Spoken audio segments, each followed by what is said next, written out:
नमस्कार साथियों, कैसे हैं आप सभी लोग। उम्मीद करता हूं अच्छे होंगे, बेहतर होंगे, आपके जीवन में सब कुछ अच्छा चल रहा होगा। तो मैं अशोक पुनिया हमारे YouTube channel analysis bye Ashok पर आप सभी का स्वागत करता हूं। साथियों, आज से हम करंट अफेयर्स जो है उसको कवर करने की कोशिश करेंगे और वो भी MCQ के माध्यम से। आज का हमारा टॉपिक जो मई का करंट अफेयर्स है और हम RAS, SI, वीडियो या अदर्स जो एग्जाम्स हैं उन सभी के लिए जो करंट अफेयर्स जो कवर करने की कोशिश करेंगे। उम्मीद है आप सभी का सहयोग बना रहेगा। आप हमारे YouTube चैनल को जो सब्सक्राइब भी करेंगे और साथ ही साथ दूसरे लोगों से, अपने साथियों से शेयर भी करेंगे। साथियों, पहला क्वेश्चन जो है हमारा है कि भारत का पहला पूर्ण कार्यशील साक्षर राज्य कौन बना है। तो कौन सा राज्य बना है आपको आंसर देना है। केरल है, मिजोरम है, त्रिपुरा है या फिर नागालैंड है। तो इसका जो सही आंसर है वो होगा मिजोरम। मिजोरम जो है वो भारत का क्या बना है, पहला पूर्ण कार्यशील साक्षर राज्य बना है। और यदि हम बात करें कौन से कार्यक्रम के तहत बना है, तो उल्लास जो योजना है सरकार की, उल्लास योजना के तहत जो वो पूर्ण कार्यशील साक्षर राज्य बना है मिजोरम। अगले क्वेश्चन की तरफ हम बढ़ते हैं। पंचायत उन्नति सूचकांक 2.0 में कुल कितने सूचकांक शामिल किए गए हैं। तो यदि हम बात करें पंचायत उन्नति सूचकांक 1.0 की, तो 1.0 के अंदर तो थे 516। और यदि हम बात करें 2.0 की, तो इसमें कितने शामिल किए गए, तो इसमें घटा दिए गए हैं और टोटल कितने किए गए 147। 147 जो 2.0 के अंदर सूचकांक है, ये हमें याद रखना है। पंचायत उन्नति सूचकांक 1.0 में 516 और 2.0 में 147। अगले क्वेश्चन की तरफ हम बढ़ते हैं। अंतिम बार विस्तृत जातिगत जनगणना किस वर्ष में हुई थी। तो जातिगत जनगणना जो फिलहाल चर्चा में है और इसका कारण जो ये है कि सेंट्रल गवर्नमेंट जो है, केंद्रीय मंत्रिमंडल जो है उसने जातिगत जनगणना को जो है वो मंजूरी दे दी है। और अंतिम बार जो जातिगत जनगणना कब हुई थी, तो 1931 में जो अंतिम बार जातिगत जनगणना हुई थी। ये आपको याद रखना है। जनगणना अभी काफी चर्चा में चल रही है। 2027 तक जो जनगणना पूरी हो जाएगी। से तो जनगणना के सभी क्वेश्चन जो आपको याद रखने हैं। यदि हम बात करें, ये अभी जो जनगणना हो रही है ये पहली डिजिटल जनगणना भी होगी, तो ये भी आपको याद रखना है। अब अगले क्वेश्चन की तरफ हम बढ़ते हैं। भारत की जनगणना का कानूनी आधार कौन सा अधिनियम है, ये आपको बताना है कि भारत की जनगणना का कानूनी आधार जो कौन सा अधिनियम है। तो इसका जो आंसर होगा वो होगा ऑप्शन नंबर बी, भारतीय जनगणना अधिनियम 1948। देखिए साथियों, मैं सीधा सीधा आंसर इसलिए बता रहा हूं कि हमें पॉइंट टू पॉइंट जो चीजें कवर करनी है और बहुत कम समय में जो चीजें कवर करनी है, इसलिए जो सीधा सीधा आंसर मैं बता देता हूं। और फिर अगले क्वेश्चन की तरफ हम बढ़ते हैं कि भारत की संशोधित तट रेखा की नई लंबाई कितनी घोषित की गई है। देखिए, भारत की जो पहले तट रेखा की लंबाई थी वो थी 7,516 किलोमीटर, लेकिन अभी जो नई लंबाई है वो कितनी कर दी है, 11,098.81 किलोमीटर। इसका कारण क्या है, तो इसका कारण सिंपल सा है कि जो नई टेक्नोलॉजी आई है, नई टेक्नोलॉजी के कारण जो नए तरीके से जो इसका मापन किया गया है, तो इसमें वृद्धि हुई है। कोई एरिया के अंदर वृद्धि नहीं हुई है, भाई एरिया जो है तट रेखा का वो उतना ही है, उसमें कोई वृद्धि नहीं हुई है। लेकिन जो टेक्नोलॉजी है उसके माध्यम से जब सही से मापन किया गया, तो इसका जो इसकी जो लंबाई है 11,098 किलोमीटर जो इसकी घोषित की गई है। फिर यदि हम बात करें अगले क्वेश्चन की, तो कोझिकोड केरल के अंदर एक शहर है, इसे किस वैश्विक नेटवर्क में शामिल किया गया है। यदि हम बात करें कोझिकोड की, तो इतिहास में हम इसे किस नाम से पढ़ते हैं, तो कालीकट नाम से पढ़ते हैं। कालीकट जो अभी कोझिकोड नाम से प्रसिद्ध है और इसको जो हाल ही में WHO के एज फ्रेंडली सिटीज नेटवर्क में शामिल किया गया है। अगले क्वेश्चन की तरफ हम बढ़ते हैं। भारत फोरकास्टिंग सिस्टम किस संस्थान ने विकसित किया है। यदि हम बात करें BFS की, तो सबसे पहले तो आपको नाम याद रखना है इसका, BFS का, भारत फोरकास्टिंग सिस्टम। ये क्या है, तो मौसम पूर्वानुमान प्रणाली है एक। और ये भी पूछा जा सकता है कि BFS क्या है, तो ये है मौसम पूर्वानुमान प्रणाली है, जो आधुनिक मौसम पूर्वानुमान प्रणाली है भारत फोरकास्टिंग सिस्टम। और इसे जो IITM पुणे की फुल फॉर्म क्या होगी, हिंदी में यदि हम बात करें तो उष्ण कटिबंधीय मौसम विज्ञान संस्थान जो पुणे में स्थित है, उसने जो इसे BFS को विकसित किया है। अगले क्वेश्चन की तरफ हम बढ़ते हैं। एनडीए नेशनल डिफेंस एकेडमी से पहली बार कितनी महिला कैडेट पास आउट हुई हैं? तो इसका जो आंसर होगा ये आप बताइए। 10 हुई हैं, 12 हुई हैं, 15 हुई हैं या फिर 17 महिलाएं पास आउट हुई हैं? तो इसका जो सही आंसर होगा वो होगा 17 महिलाएं जो एनडीए से पहली बार कैडेट्स जो पास आउट हुई हैं। फिर अगले क्वेश्चन की तरफ हम बढ़ते हैं। मिजोरम की राजधानी आइजोल किस रेलवे लाइन से राष्ट्रीय नेटवर्क से जुड़ी हुई है? तो इसका जो सही आंसर होगा वो होगा Bairabi Sairang railway line. Bairabi Sairang railway line जो उससे मिजोरम की राजधानी आइजोल जो जुड़ी हुई है। अगला क्वेश्चन है, टाइम मैगजीन की 2025 की 100 परोपकारी सूची में कितने भारतीय शामिल हुए हैं? तो इसका सही आंसर होगा 5 भारतीय जो टाइम मैगजीन में परोपकारी सूची जो है 100 परोपकारी फिलैंथ्रोपिस्ट जो है उनकी सूची में शामिल किया गया है, जिसमें दो तो अंबानी परिवार से, नीता अंबानी और मुकेश अंबानी। इसके अलावा विप्रो के जो विप्रो फाउंडेशन के जो संस्थापक है अजीम प्रेम जी, इसके अलावा आनंद गिरिधर दास और निखिल कामत, ये सब लोग जो है इसमें शामिल किए गए भारत से। अगले क्वेश्चन की तरफ हम बढ़ते हैं। डब्ल्यूएचओ के द्वारा हाल ही में भारत को ट्रेकोमा उन्मूलन प्रमाण पत्र दिया है। तो भारत दक्षिण पूर्व एशिया का कौन सा देश है जिसको ट्रेकोमा उन्मूलन प्रमाण पत्र दिया गया है? तो इसकी यदि हम बात करें तो भारत तीसरा देश है दक्षिण पूर्व एशिया का। यदि हम बात करें इससे पहले तो एक तो नेपाल और एक म्यांमार, इनको जो पहले ही ट्रेकोमा उन्मूलन प्रमाण पत्र मिल चुका है। अब हम अगले क्वेश्चन की तरफ हम बढ़ते हैं। गुजरात की 16वीं एशियाई शेर गणना के अनुसार शेरों की कुल संख्या कितनी हुई है? तो एक फैक्चुअल क्वेश्चन है, इसका जो सही आंसर होगा ये हो गया 891। तो गुजरात में जब 16वीं एशियाई शेर गणना हुई तो उसमें शेरों की कुल संख्या कितनी? 891 जो पाई गई, ये आपको याद रखना है। अगला क्वेश्चन है, भारत का पहला एआई आधारित क्षेत्रीय भाषा न्यूज एंकर अंकिता जो किस भाषा में लॉन्च किया गया है? यदि हम बात करें अंकिता की, भाई सीधा क्वेश्चन ये पूछा जा सकता है कि अंकिता है क्या? क्या है अंकिता? तो ये एआई आधारित क्षेत्रीय भाषा न्यूज एंकर है, यानी कि एक न्यूज एंकर है जो एआई आधारित है और जो क्या करेगा, न्यूज को जो पढ़ के सुनाएगा, न्यूज को पढ़ के सुनाएगी। और ये जो कौन सी भाषा का है? तो असमिया भाषा की जो वो न्यूज एंकर है। अगले क्वेश्चन की तरफ हम बढ़ते हैं। किस राज्य में विश्व का पहला पिंक टाइगर रिजर्व जो घोषित किया है? तो इसका आंसर आपको देना है। मध्य प्रदेश है, असम है, राजस्थान है या उत्तराखंड है? तो इसका सही आंसर जो है वो होगा असम। असम जो राज्य है उसमें विश्व का पहला पिंक टाइगर रिजर्व जो घोषित हुआ है।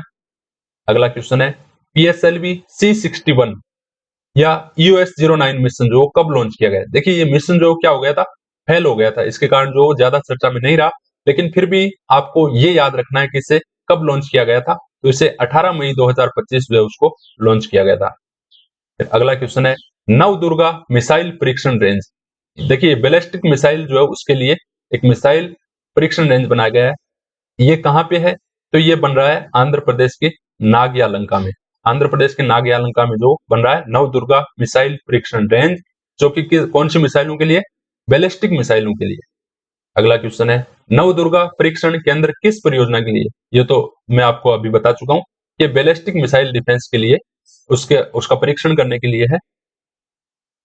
फिर यदि हम बात करें अगले क्वेश्चन की, स्वदेशी एंटी ड्रोन प्रणाली भार्गवास्त्र का परीक्षण कहां पे हुआ है? देखिए भार्गवास्त्र है क्या, सबसे पहले आप ये देखिए। देखिए ये इंडिया है। यदि हम बात करें नॉर्मल, ये मैप बना लेता हूं जैसा भी मेरे से बनता है, ये है इंडिया।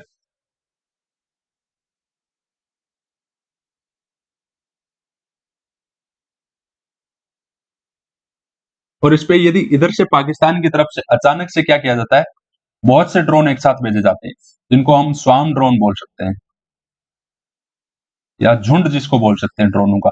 यदि झुंड इधर से आए और इधर से जो भारत की तरफ से इस पर मार करने के लिए, इस पर वार करने के लिए, इसको खत्म करने के लिए जो एक प्रणाली लॉन्च की गई है, जिसका क्या नाम दिया गया है? भार्गवास्त्र प्रणाली। ये कहाँ पे जो इसका परीक्षण हुआ? तो इसका परीक्षण हुआ ओडिशा के अंदर। ओडिशा की कौन सी जगह में? गोपालपुर के अंदर जो इसका परीक्षण हुआ। फिर अगले क्वेश्चन की तरफ हम बढ़ते हैं। भार्गवास्त्र प्रणाली जो उसकी मारक क्षमता कितनी है? तो इसकी मारक क्षमता ज्यादा नहीं है, क्योंकि ये ड्रोन की मारक क्षमता है न कि मिसाइल की। तो इसकी मारक क्षमता कुल होगी 2.5 किलोमीटर, 2.5 किलोमीटर जो इसकी जो मारक क्षमता है। भार्गवास्त्र जो है एक इंपॉर्टेंट क्वेश्चन इस पे बन सकता है, तो आप इसको याद रखना। भार्गवास्त्र प्रणाली किसने विकसित की? तो यदि हम बात करें तो जैसे ही आप डिफेंस से रिलेटेड देखोगे तो इसका आंसर डीआरडीओ कर दोगे, लेकिन इसका आंसर जो डीआरडीओ नहीं है, इसका सही आंसर है solar defence and aerospace limited, जो इसने पारगुस्त्र प्रणाली को विकसित किया है। अगला क्वेश्चन है MIGM multi influence ground mine का उत्पादन कौन करेगा? तो मल्टी इन्फ्लुएंस ग्राउंड माइन की यदि बात करें तो समुद्र के अंदर जो माइन बिछाने के लिए किसने, नेवी और डीआरडीओ ने जो इसको बनाया है, और इसका उत्पादन जो है, प्रोडक्शन कौन करेगा? तो वो कौन सी कंपनी करेगी? भारत डायनेमिक्स लिमिटेड और अपोलो माइक्रो सिस्टम जो इसका प्रोडक्शन करेंगे। अगले क्वेश्चन की तरफ हम बढ़ते हैं। भारत का 5वीं पीढ़ी का लड़ाकू विमान कौन सा है? देखिए, भारत के पास जो अभी तक 5वीं पीढ़ी का लड़ाकू विमान नहीं है, इसके कारण जो हमेशा इसकी जरूरत जो जताई जाती है कि भारत को अभी 5वीं पीढ़ी के लड़ाकू विमान की बहुत सख्त आवश्यकता है, क्योंकि अमेरिका हो या रूस हो या चीन हो, इन सभी के पास है। इवन पाकिस्तान के पास जो जो अमेरिका का दिया हुआ F-16 जो क्या है, 5वीं पीढ़ी का लड़ाकू विमान है, लेकिन भारत के पास अभी तक नहीं है।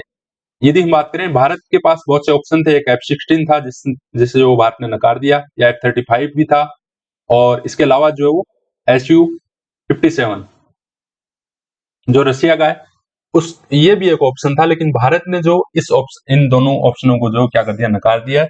और AMCA खुद का जो है वो 5वीं पीढ़ी का लड़ाकू विमान भारत बना रहा है।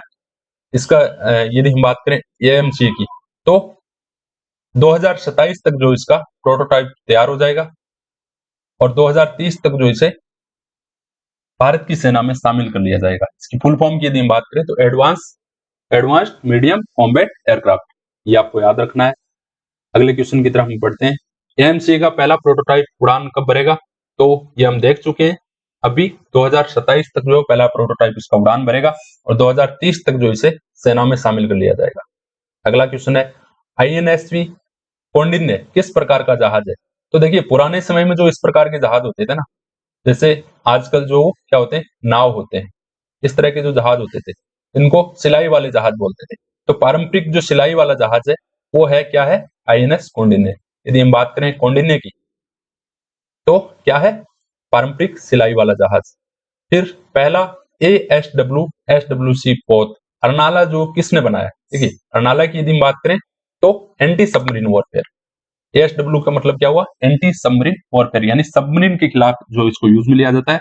और SWC मतलब सेलो वाटरक्राफ्ट है। ये सेलो वाटरक्राफ्ट मतलब छिछला जल जो, देखिए समुद्र जो इस तरह से बना होता है, ये जमीन, इसे आप जमीन मान लें और ये समुद्र मान लें, तो ये जो गहरा पानी है, और जो जमीन के पास में होता है वो जो छिछला पानी होता है, यानी कम पानी के अंदर, छिछला पानी हम बोल सकते हैं कम पानी को, कम पानी के अंदर जो शिप यूज में लिया जाती है उसको बोलते हैं सेलो वाटरक्राफ्ट।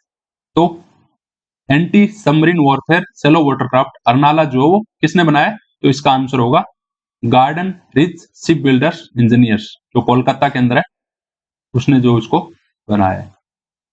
याद रखना आपको, किसने बनाया अर्नाला को?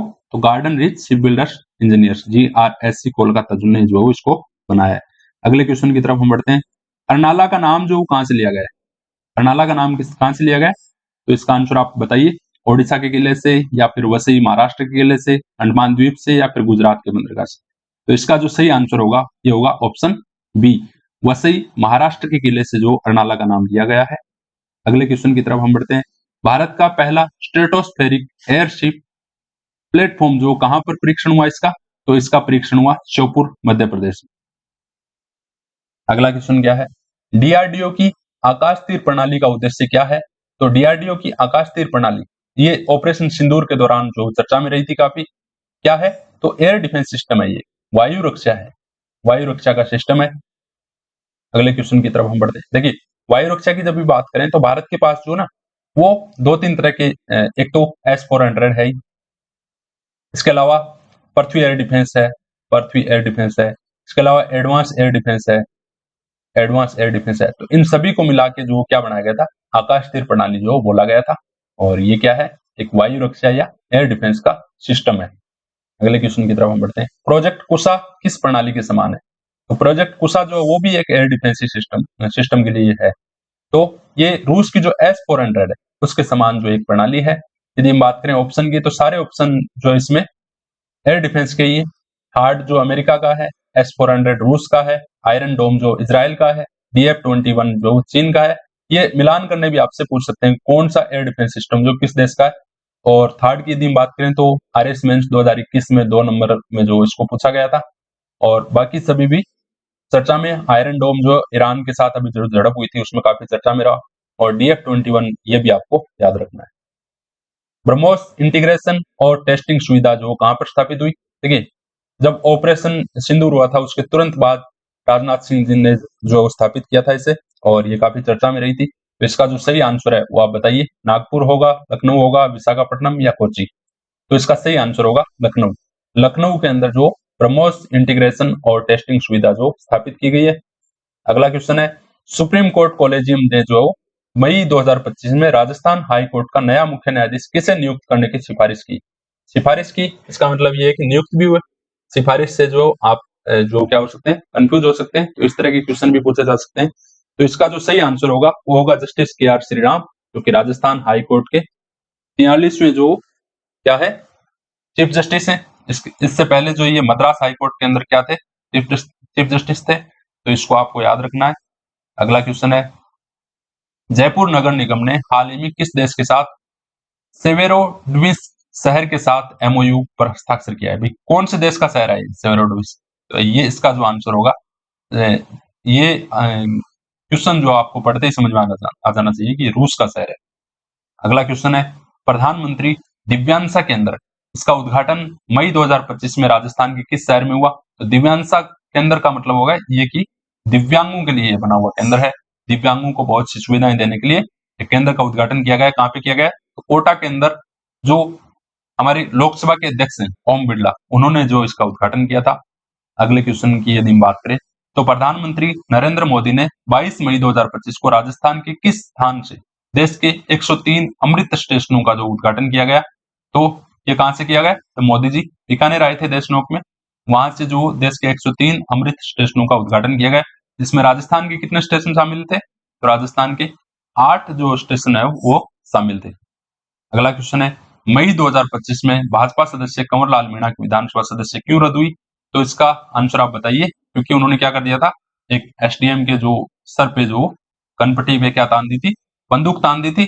और आपराधिक दोष सिद्धि के कारण 2 साल से अधिक की इनको सजा हुई। इसके कारण जो इसको क्या होगी, विधानसभा सदस्यता जो रद्द हो गई। क्योंकि देखिए भारत का संविधान का आर्टिकल 191 है, 191 का सब क्लोज 1, उसका भी सब क्लोज E उसके अंदर। और यदि हम बात करें जन प्रतिनिधित्व अधिनियम 1951 है, उसकी जो धारा 8(3) है, धारा 8 और उसकी उपधारा 3, इन दोनों के अंदर ये लिखा हुआ है कि 2 साल से अधिक की सजा यदि हो जाती है तो फिर क्या होगा, सदस्यता क्या हो जाएगी, रद्द हो जाएगी।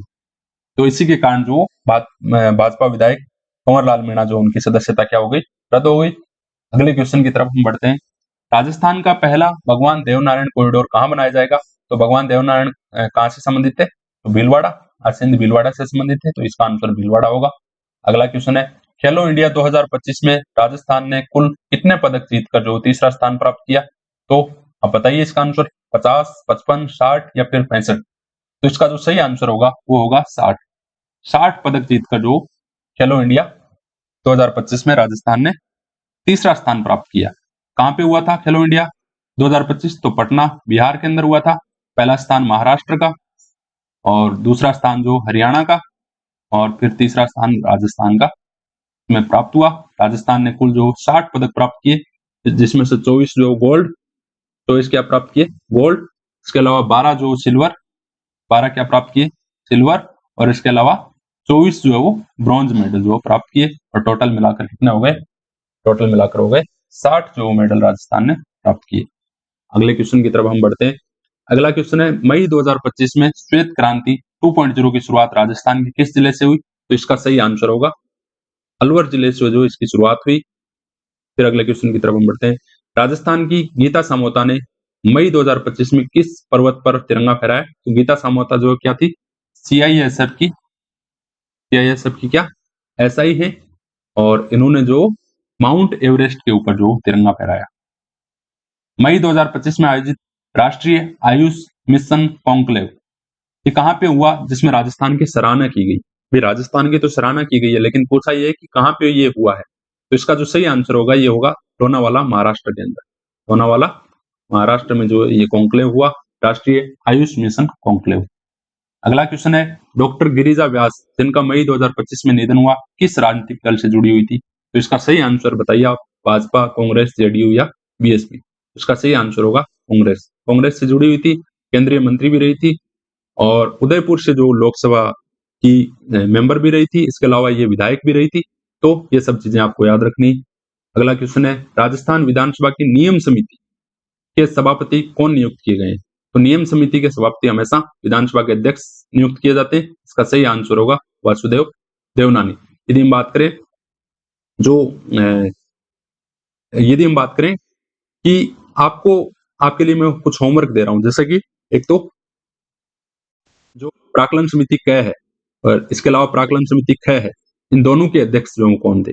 प्राक्कलन समिति ख के मैं बता देता हूं, बाबूलाल राठौड़, और प्राक्कलन समिति क के आपको बताना है। और इसके अलावा लोक लेखा समिति है, उसका भी आपको बताना है, लेकिन उसका मैं हिंट दे देता हूं कि हमेशा ही जो उसका विधानसभा का जो नेता प्रतिपक्ष होता है वो लोक या फिर जन लेखा समिति जो होता है उसका अध्यक्ष चुना जाता है। फिर अगले क्वेश्चन की तरफ हम बढ़ते हैं। संसद रत्न अवार्ड 2025 पाने वाले राजस्थान के 2 सांसद कौन है? तो इसमें से एक तो बहुत चर्चित सांसद थे, आरएस मेंस देने वाले प्रत्येक विद्यार्थी जो इनके बारे में जानते हैं, मदन राठौड़ जी और साथ ही साथ पीपी चौधरी जी। ये दोनों जो क्या किए गए, संसद रत्न अवार्ड 2025 इन्होंने पाया। इसके अलावा यदि हम बात करें राजस्थान की नए बिल्डिंग बॉयलॉज 2025 के अनुसार कितनी ऊंचाई से अधिक की इमारतें हाई राइज मानी जाएंगी? हाई राइज का मतलब क्या हुआ? ऊंची इमारतें मानी जाएंगी, जिनके ऊपर बहुत से अलग से जो नियम लागू होते हैं। तो पहले ये 18 मीटर था और अब इसको कर दिया 15 मीटर। अगला क्वेश्चन है, इलेक्ट्रोपैथी चिकित्सा पद्धति का अध्यक्ष कौन होगा?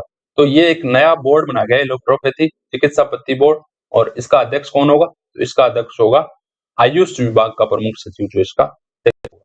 राजस्थान का पहला स्टील बर्तन बैंक जो कहां से शुरू किया गया है? इसका आंसर आपको देना है, कहां से शुरू किया गया है?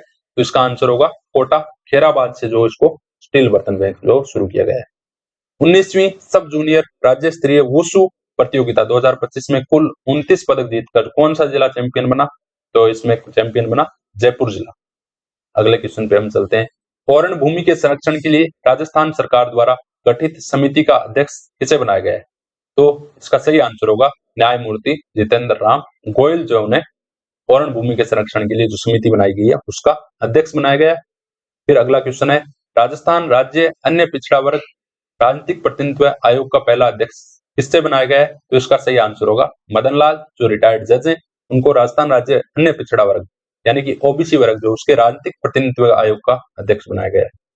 अगला क्वेश्चन है, विकसित कृषि संकल्प अभियान का राज्य स्तरीय शुभारंभ कहां पे हुआ? तो कृषि संकल्प अभियान का राज्य स्तरीय शुभारंभ कहां पे हुआ? तो अजमेर से जो इसका शुभारंभ हुआ था। अगला क्वेश्चन है, जयपुर की किस गोल्फर ने मई 2025 में अपना 8वां राष्ट्रीय खिताब जीता? सबसे पहले तो ये याद रखना है कि ये खिलाड़ी क्या है, गोल्फ से संबंधित है। कौन सी खिलाड़ी है?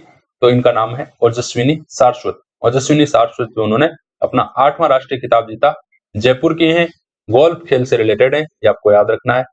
सांगरी को जीआई टैग दिलाने में किस कृषि विश्वविद्यालय की प्रमुख भूमिका रही है? तो ये बीकानेर वाली जो स्वामी केशवानंद राजस्थान कृषि विश्वविद्यालय, उन्होंने जो काफी प्रयास किए थे सांगरी को जीआई टैग दिलवाने के लिए। फिर यदि हम बात करें जीआई टैग कौन देता है, तो इसके लिए एक ऑफिस बनी हुई है जो चेन्नई में है, ये भी आपको याद रखना है। जीआई टैग के लिए कौन सी ऑफिस है, कहाँ पे है? तो चेन्नई के अंदर ये ऑफिस है। ये कई बार पूछ लिया जाता है एग्जाम में और ये आपको याद रखना है। फिर अगले क्वेश्चन की तरफ हम बढ़ते हैं। भगवान श्री देव नारायण की जन्मस्थली पर विकसित होने वाले नीम कॉरिडोर का स्थान कौन सा है? नीम कॉरिडोर, बहुत से नीम लगाए जाएंगे और नीम से जो क्या बनाया जाएगा, कॉरिडोर बनाया जाएगा, तो ये आसिंद भीलवाड़ा इसका आंसर होगा। अगला क्वेश्चन है, SNA स्पर्श प्रणाली जो किससे जुड़ी हुई है? तो ये इसका जो सही आंसर होगा वो होगा केंद्रीय योजनाओं के फंड के हस्तांतरण से संबंधित है। फिर है 74वीं राज्य स्तरीय तैराकी प्रतियोगिता में 200 मीटर ब्रेस्ट स्ट्रोक का नया रिकॉर्ड किसने बनाया? तो इसका सही आंसर आपको देना है, इसका आंसर होगा रितिका खाटा।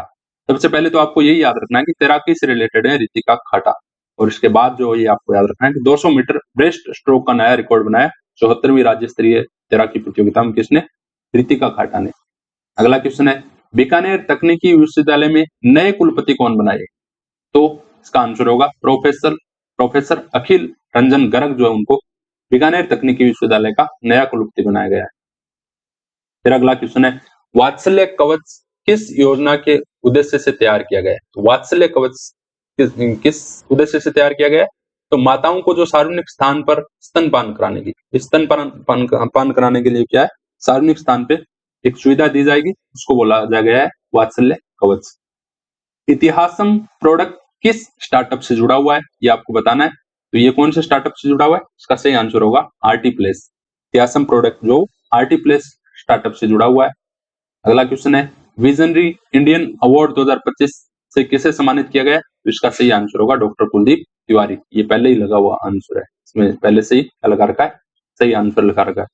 अगला क्वेश्चन है, जूही कुमारी किस खेल से जुड़ी हुई है? तो जूही कुमारी किस खेल से जुड़ी हुई? कराटे से जुड़ी हुई है। ओजस्विनी शाश्वत किस खेल से जुड़ी हुई?